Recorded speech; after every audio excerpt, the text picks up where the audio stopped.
Waktu pertama kali lihat postingan ini, gue mau berpikir kalau ini cuma sekedar konten framing.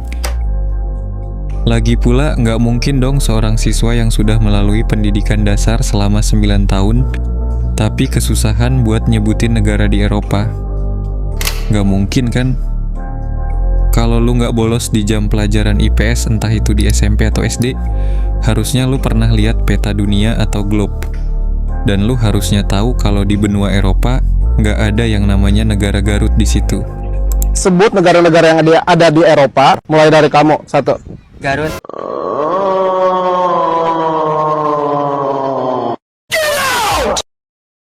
Mau nggak percaya, tapi kenyataannya memang banyak siswa kita yang sudah disekolahkan bertahun-tahun, tapi hasilnya ya gitu.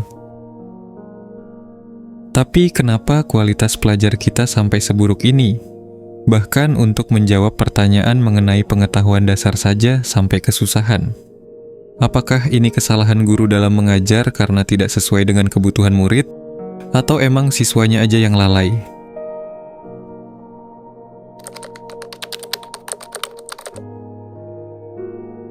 Perlu diingat kalau semasa sekolah, sistem pendidikan kita terlalu menekankan untuk menghafal materi. Tapi masalahnya adalah ketika para murid dipaksa untuk menghafal secara paksa sesuatu yang bahkan mereka tidak mengerti untuk apa tujuannya dan apa fungsinya. Jadi wajar saja jika banyak siswa yang langsung lupa tentang materi yang baru saja mereka pelajari waktu ujian. Karena dari awal mereka memang tidak punya alasan untuk menghafal selain karena ujian. Dalam kasus ini, sang murid tidak bisa disalahkan sepenuhnya. Karena sedari awal di banyak sekolah, siswa tidak diajarkan untuk berpikir secara mendalam tapi untuk menghafal. Tidak diajak untuk mempertanyakan sesuatu tapi dipaksa patuh. Tidak dibimbing untuk menemukan suatu makna, tapi untuk sekedar lulus ujian dengan nilai tinggi. Makanya jangan heran kalau ada murid yang bilang, buat apa belajar aljabar, emangnya kepake pas kerja nanti? Wajar saja jika pertanyaan tersebut muncul di benak mereka karena mereka tidak pernah diajak untuk berpikir bahwa belajar bisa menjadi jalan untuk memanusiakan diri. Lalu, apa maksudnya memanusiakan diri di sini? Jadi begini, pendidikan bukan sekedar transmisi informasi dan bukan juga sekedar memasukkan data ke dalam kepala. Anggap pendidikan sebagai proses untuk menjadi manusia yang utuh, yang dapat berpikir, merasa, memahami, dan bertindak dengan kesadaran.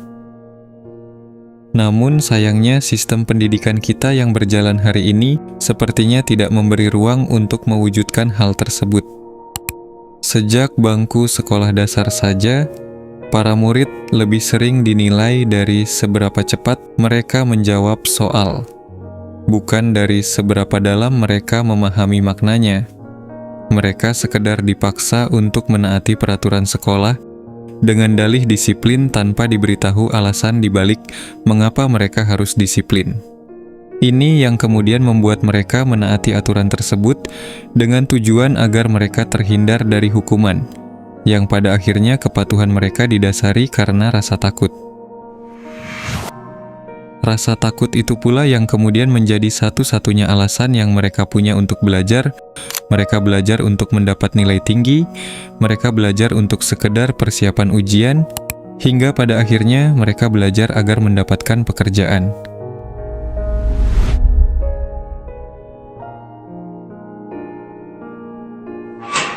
Untuk apa kita belajar? Pertanyaan yang cukup singkat tapi sebenarnya punya alasan yang dalam di balik pertanyaan tersebut. Jika seorang murid bertanya alasan di balik mengapa ia harus belajar, itu bukan menandakan kemalasannya, tapi ia sedang mencari makna terhadap apa yang sedang ia lakukan. Pertanyaan itu justru menandakan sesuatu yang lebih penting, bahwa dia sedang berpikir, mencoba memahami mengapa semua ini penting. Tapi kadang pertanyaan itu emang dipakai buat nyari alasan untuk menutupi kemalasannya di beberapa murid sih. Tapi bila dilihat dari sisi positifnya, si murid sedang berada dalam langkah pertamanya untuk menuju kesadaran. Kesadaran bahwa belajar di sekolah bukan hanya semata-mata untuk mengejar nilai, ia sedang dalam langkah awalnya untuk menemukan arahnya. Belajar dalam pengertian filosofis adalah upaya untuk mendekati kebenaran. Socrates berkata, "The unexamined life is not worth living." Hidup yang tidak dipertanyakan, tidak direnungi, dan tidak dipahami adalah hidup yang dangkal. Maka belajar menjadi sarana untuk menggali makna di balik apa yang tampak. Manusia lahir dalam ketidaktahuan, tapi justru dalam kekosongan itulah potensi itu muncul. Melalui belajar, manusia mulai menyusun kepingan demi kepingan pemahaman tentang dirinya, tentang orang lain, tentang semesta. Dan ketika belajar dilakukan dengan kesadaran, ia menjadi jembatan menuju pemahaman esensial, bahwa hidup bukan sekadar bertahan, tapi tumbuh dan menemukan makna. Inilah yang menjadi akar permasalahan dalam sistem pendidikan kita saat ini, ketika murid dipaksa untuk belajar tanpa mengetahui untuk alasan apa dia belajar selain karena paksaan itu.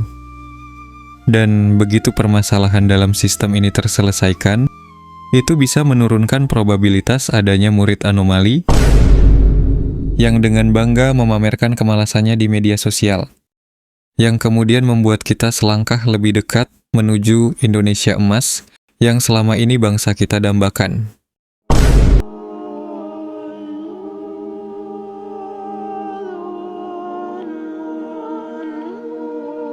Mari kita berdoa semoga semua permasalahan yang ada di negeri ini bisa terselesaikan dan Indonesia emas 2045 benar-benar menjadi kenyataan.